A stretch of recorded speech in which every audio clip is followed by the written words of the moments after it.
Welcome back to another edition of Stand on Guard. I'm your host, David Crayden. Another exciting week of politics ahead of us. Join us on Monday. Who's really taking us back to the Stone Age?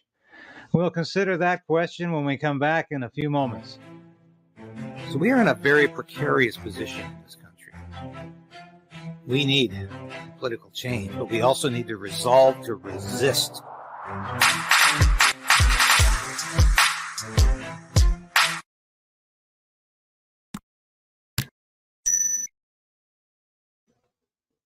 Yeah. I heard a lot about the Stone Age last week in the House of Commons during question period. And ironically, it's become a Liberal Party talking point, a Trudeau government talking point. Yeah. They were talking about the Stone Age. But actually, this is the kind of Canada that Justin Trudeau is trying to create. They're the ones who want us to go back to the Stone Age, like shutting off the heat, stopping us using gas in our cars, turning off the electricity, living in caves, even though Canada produces a fraction of greenhouse gas emissions. Literally 1.4% of the global carbon footprint is created by Canada.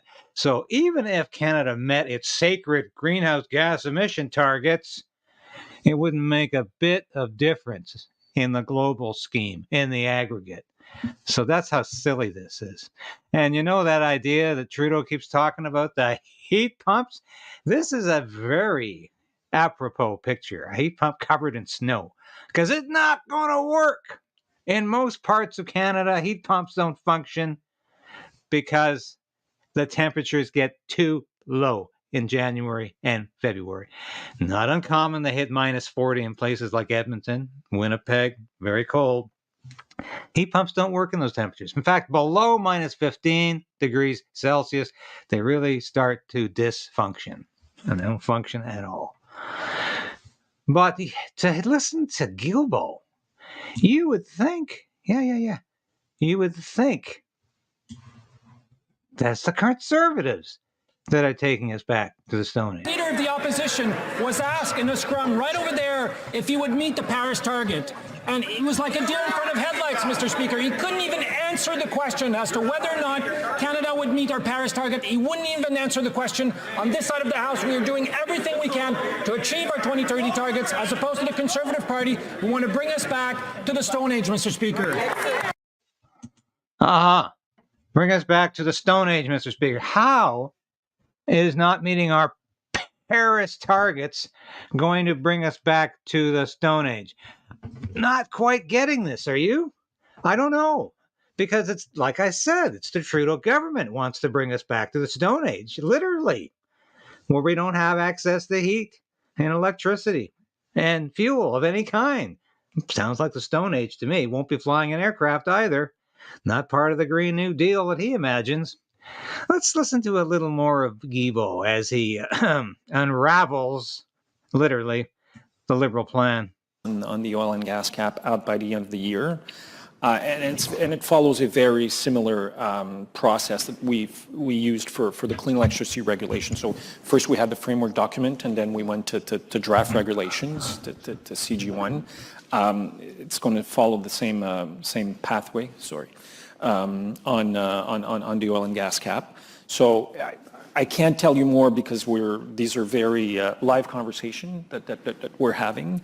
But by the end of the year, you will have a pretty good idea of how we'll go about to do that. All right. Now, this jackass spent most of his career as an environmental activist with Greenpeace. Greenpeace is a eco-terrorist group. They used to spike trees in British Columbia to try to kill loggers because they didn't want trees cut down. That's his claim to fame. And Trudeau brings this guy in the cabinet, and it's really just absolutely ridiculous. He's not qualified to be a minister of the environment unless that means starving people and freezing them. And that's really what this guy is all about.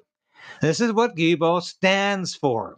He is a principled man, but the only principle he understands is environmental extremism, the ideology of climate change, of fighting climate change. He's dedicated to that at the expense of ordinary Canadians who have to go without food and fuel and heat and gasoline and cars and aircraft, everything that makes a modern society work. We have to do without that because this clown is pushing his environmental agenda. Let's hear a little more of it. There will be limitations on how much natural gas you can use. Yes, absolutely. That's what fighting climate change looks like. Limiting the amount of fossil fuels we're using. And we're doing that in the transportation sector. We're doing that in the cement sector. We're doing that in the steel and aluminum sector. We're also doing it in the electricity sector, and we're doing it in the oil and gas sector. So in other words, yeah, he's making fossil fuels disappear, and to hell with ordinary Canadians who might be a little inconvenienced by this. No problem for Guilbeault. He still has his luxurious lifestyle. He still jet sets around the world going to climate change conventions, spreading the good word about how it's important to cut that global greenhouse gas footprint.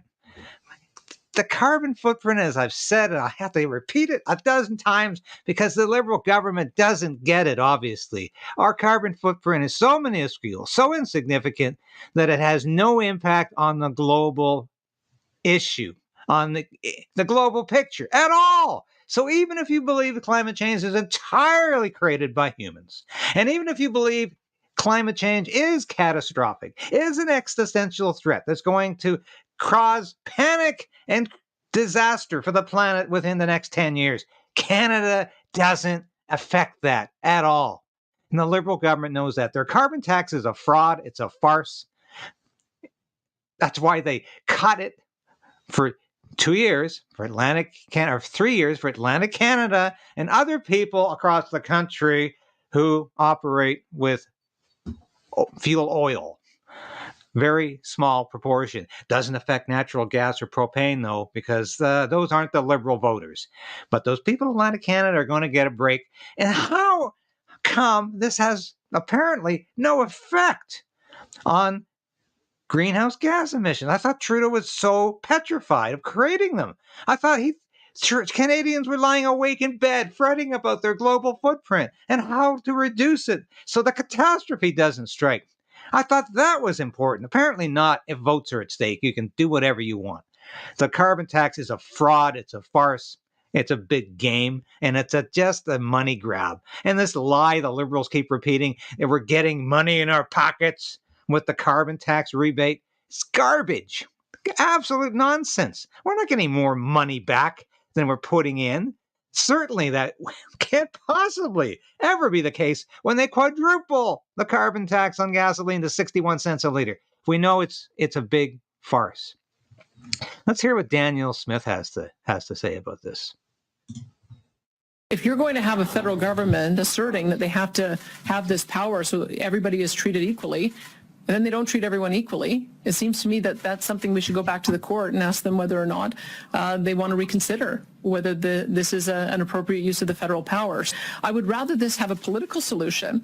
I would rather the federal government accept that if this is a painful tax going into winter for Atlantic Canadians, it's a painful tax going into the winter for everyone, and just make sure that he does the right thing and takes the tax off for all types of home heating in every province.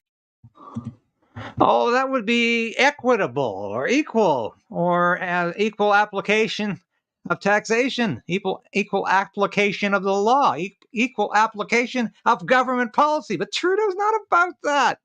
No, he's not about that.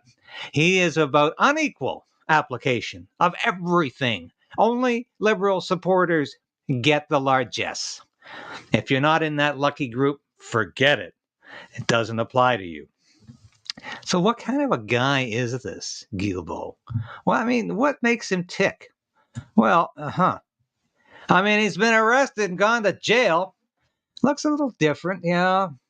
He certainly looks comfortable in that orange jumpsuit.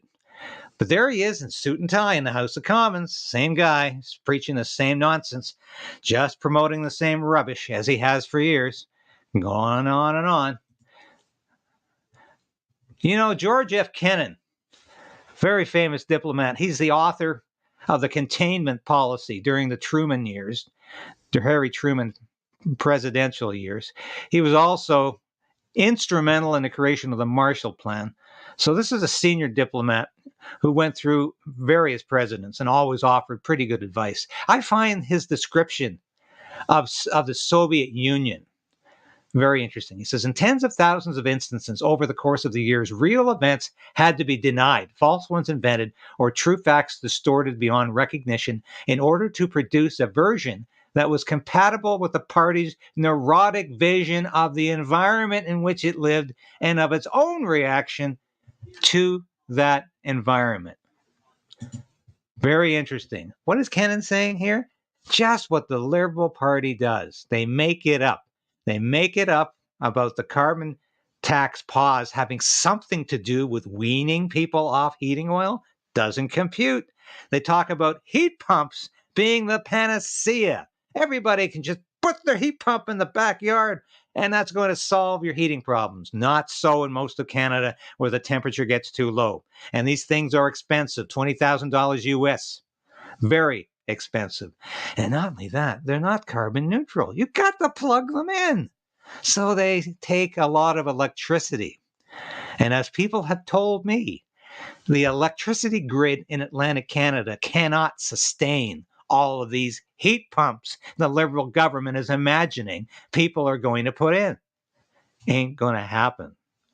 So what is going to happen? Well, probably poverty and freezing and misery. The human misery index is going up, up, up, up with this Liberal government. But let's hear a little more about who Guilbeault really is. Mr. Speaker, so I was sitting. I'm a Liberal and a proud Socialist, Mr. Speaker. But Guilbeault, of course, is off to China. He's a Liberal and a proud Socialist.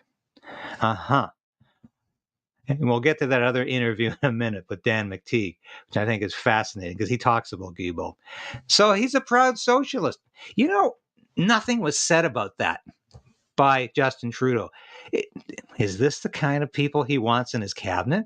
How is that going to sound to those corporations and those banks and those big companies that give a lot of money to the Liberal Party to keep it in power? Maybe they might think twice about giving to a party where the environment and climate change minister calls himself a proud socialist. Seems to me there's a problem here, but we will see. We will see. Let's get back to that Dan McTeague interview because it's quite interesting. To visit with a Communist Party allied environmental group that he is the executive vice chairman of. He doesn't see any conflict of interest in this. All of the problems we've had with Chinese interference in Canadian elections, and he's blithely going to China, which I'm sure you know produces 33% of the greenhouse gases in the world. And he puts absolutely no pressure on China. Trudeau, of course, admires China as this dictatorship that can turn its economy around on a dime, but they put no pressure on China. Canada produces 1.5% of global greenhouse gases. So even if we're living in caves, we don't have any electricity, we have no power, and we have no gasoline, we're not going to make an impact on this so-called global problem. And it just amazes me how any government can be so obsessed with an issue that they are willing to almost go through a cultural revolution in this country without any sort of understanding about basic human needs, because the ideology is just paramount. It's all about ideology.